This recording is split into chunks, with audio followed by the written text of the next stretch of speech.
बिस्मिल्लाहिर्रहमानिर्रहीम अस्सलामुअलैकुम रहमतुल्लाह। इमरान खान के ख़िलाफ़ जो 190 मिलियन पाउंड केस के अंदर सज़ा दी गई है, उस केस के अंदर इतनी सारी गलतियां मौजूद हैं कि अगर उन गलतियों को ही बुनियाद बनाकर केस को किसी भी अदालत के अंदर चैलेंज कर दिया जाए तो 2 मिनटों के अंदर केस उड़ जाएगा, फारिग हो जाएगा। इतनी गलतियां जो हैं इस केस के अंदर की गई हैं। वैसे भी अगर इस केस की डिटेल में जाते हैं, इस केस के अंदर जाते हैं, तो आपको पीछे इतने ताकतवर लोग मिल जाएंगे।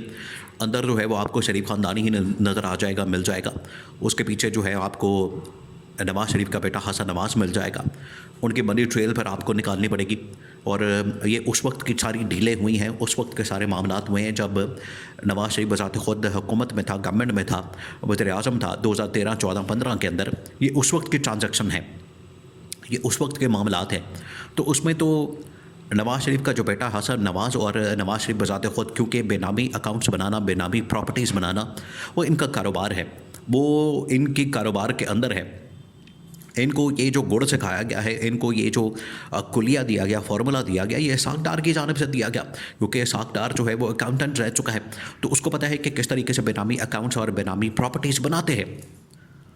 उसके बाद अगर मज़ीद खोलेंगे तो इसके अंदर एक और ताकतवर तरीन शख्सियत मिल जाएगी आपको इसके अंदर, वो है मलिक रियाज। मलिक रियाज को अगर आप पकड़ने जाएंगे तो मलिक रियाज तो पुण्यों का छत्ता है। उसके ऊपर आप हाथ डालेंगे तो वो बिल्कुल ऐसा ही है कि आप शेर के मुंह में हाथ डाल दें। वो तो उसके पास तो तमाम के तमाम गवर्नमेंट के लोग उसके पास होते हैं, हाज़िर होते हैं, घुटने टेकते हैं, उसके पाँव पकड़ते हैं और रिटायर होने के बाद तो उसके पास जाके नौकरियां करते हैं। इस्टेब्लिशमेंट से लेकर तो गवर्नमेंट के जितने और ब्यूरोक्रेट्स वगैरह, वो तमाम के तमाम लोग उसके पास जाके तरले मिन्नतें करते हैं। वो तो खाते खोल देगा सबके। तो मलिक रियाज पर उसके बाद शरीफ ख़ानदान, तो इन्होंने ऐसे केस के ऊपर हाथ डाला है। अच्छा, फिर वहाँ से ये हो रहा है कि बरतानिया, क्योंकि बरतानिया का बार बार इसके अंदर नाम आ रहा है, इसके अंदर 190 मिलियन पाउंड केस के अंदर NCA का बार बार नाम आ रहा है, नेशनल क्राइम एजेंसी का नाम बार बार आ रहा है। तो अगर नेशनल क्राइम एजेंसी का नाम बार बार आ रहा है तो इसका मतलब है कि बरतानिया का नाम बार बार आ रहा है।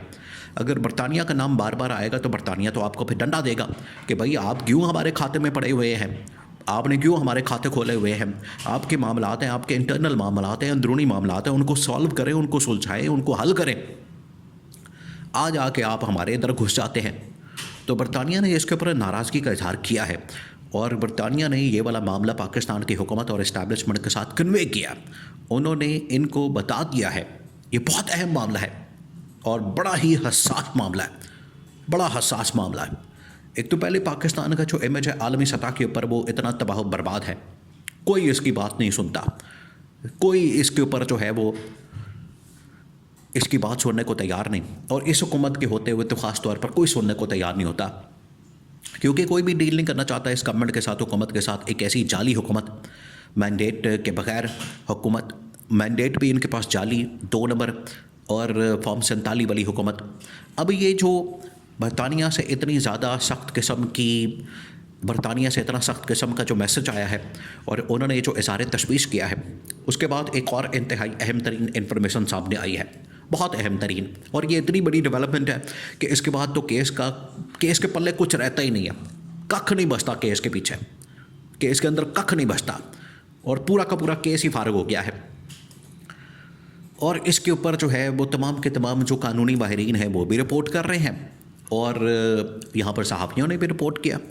उन्होंने कहा है कि असल ये जो बुनियाद जिसके ऊपर सारा केस खड़ा किया गया है वो ये है कि इमरान खान ने अपने ऑफिस का, यानी कि इमरान खान ने बतौर वज़ीर-ए-आज़म और प्राइम मिनिस्टर हाउस का जो ऑफिस है, वज़ीर-ए-आज़म का जो ऑफिस है, उसका गलत इस्तेमाल किया है। वो इस तरह से कि इसने मलिक रियाज़ को फ़ायदा पहुँचाया। मलिक रियाज़ की जो अमाउंट थी, पेमेंट थी, पैसे थे, वो यहाँ पर उसने एडजस्ट करवा दी उसके लायबिलिटी अकाउंट के अंदर, जो उसको जुर्माना हुआ था सुप्रीम कोर्ट पाकिस्तान की जानिब से, उसके अंदर इसने पैसा उसका एडजस्ट करवा दिया मलिक रियाज़ का। इसके ऊपर सारा केस खड़ा किया गया है, जबकि ऐसा कुछ है ही नहीं। पहली बात ये कि ये जो फ़ैसला लिखा गया है ये 2-3 बंदों ने, ऐसा लगता है कि लिखा है, एक जज ने, एक वकील ने, एक लीगल माइंड ने लिखा ही नहीं।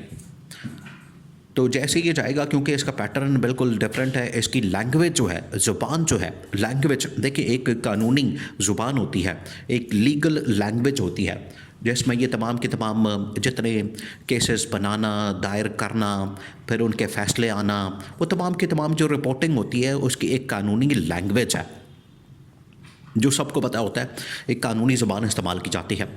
इस केस के अंदर कानूनी ज़बान इस्तेमाल ही नहीं की गई। ये तो ऐसे ही है जैसे कोई फट्टे पे बैठ के तो ये केस लिख रहा है, उसका फ़ैसला लिख रहा है कोई आम आदमी जिसको पता भी नहीं है कानून का क्या होता है, जिसको पता भी नहीं है केस लिखना कैसे है, फ़ैसला लिखना कैसे है। तो ये इतना बड़ा ब्लंडर इसके अंदर मार दिया गया। दूसरा ये कि जो ये केस बनाया गया जिस बुनियाद के ऊपर कि इमरान खान ने असल में ये मलिक रियाज की जो पेमेंट है या पैसे हैं ये एडजस्ट करवाए उसके जुर्माने में लायबिलिटी अकाउंट के अंदर, और बाद में अलकादर केस, अलकादर की जो यूनिवर्सिटी की ज़मीन है वो मलिक रियाज से ले ली। ये है टोटल केस। अब इसमें जो नेशनल क्राइम एजेंसी और मलिक रियाज के दरमियान एक खुफिया किस्म की डील होती है, बड़ी ही सीक्रेट लेवल की, सीक्रेट, टॉप सीक्रेट। उसका डॉक्यूमेंट जो है वो लीक हुआ है, उसका डॉक्यूमेंट सामने आ गया। एक साफ़ी ने उसको बाकायदा तौर पर रिपोर्ट कर दिया। उसने क्या है कि वहाँ पर डील होती है मलिक रियाज के ख़ानदान के साथ NCA की बारों बार, क्योंकि कोर्ट के अंदर केस चला जाता है तो बारों बार डील हो जाती है प्रोसिक्यूशन के साथ, यानी कि NCA के साथ, कि आप ये जो पैसा है मलिक रियाज का ये आप शिफ्ट करेंगे उधर से क्या कहते हैं मशरक बैंक में, जहाँ से ये ओरिजिनेट होता है वहाँ से ये चला जाएगा पाकिस्तान के अंदर, सुप्रीम कोर्ट पाकिस्तान के अकाउंट में इनके जुर्माने की एडजस्टमेंट हो जाएगी जो वहाँ पर अकाउंट बनाया गया है सुप्रीम कोर्ट ने। तो ये तो मलिक रियाज ने ये अकाउंट दिया होगा, इमरान खान ने तो ये अकाउंट भी नहीं दिया, तो टोटल केस ही फारग हो जाता है, पूरा केस ही उड़ जाता है। तो ये इतनी बड़ी मदद और इतनी बड़ी सपोर्ट इमरान खान को बरतानिया से मिल गई है। हालांकि अगर बरतानिया से रब्ता किया जाए, अगर इसको फ्री एंड फेयर तरीके से, साफ़ और शफाफ तरीके से इसकी तहकीकात की जाए, इन्वेस्टिगेट किया जाए, तो ये केस ही फारग हो जाएगा। इसके अंदर कुछ बचना ही नहीं, इसके अंदर कुछ रहना ही नहीं, इसके अंदर से कुछ निकलना ही नहीं। और ये जो इनके दरमियान डील हुई है वो भी कच्चा चटा खुल गया, वो भी सामने आ गया कि मलिक रियाज ने ही डील की, मलिक रियाज ने ही ये बैंक अकाउंट किया, मलिक रियाज ने ही ये कहा कि आप सुप्रीम कोर्ट पाकिस्तान के अंदर ये मेरी पेमेंट और पैसा जो है वो ट्रांसफ़र कर दें।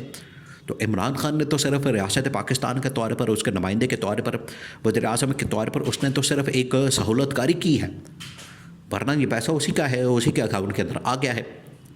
अब मलिक रियाज से पूछें आप, ये शरीफ ख़ानदान के अंदर या ज़रदारी ख़ानदान के अंदर इतनी हिम्मत नहीं है कि ये मलिक रियाज को पूछ सके। मलिक रियाज के तो ये पाँव पकड़ते हैं। तो ये है टोटल केस। तो ये केस चैलेंज होने से पहले ही, अभी तो ये चैलेंज होना है, चैलेंज होने से पहले ही इस केस के अंदर इतने ब्लंडर और इतनी गलतियां और जो हकीकत है वो भी सामने आ गई है। तो चैलेंज होने से पहले ही ये केस मुकम्मल तौर पर फारिग हो गया।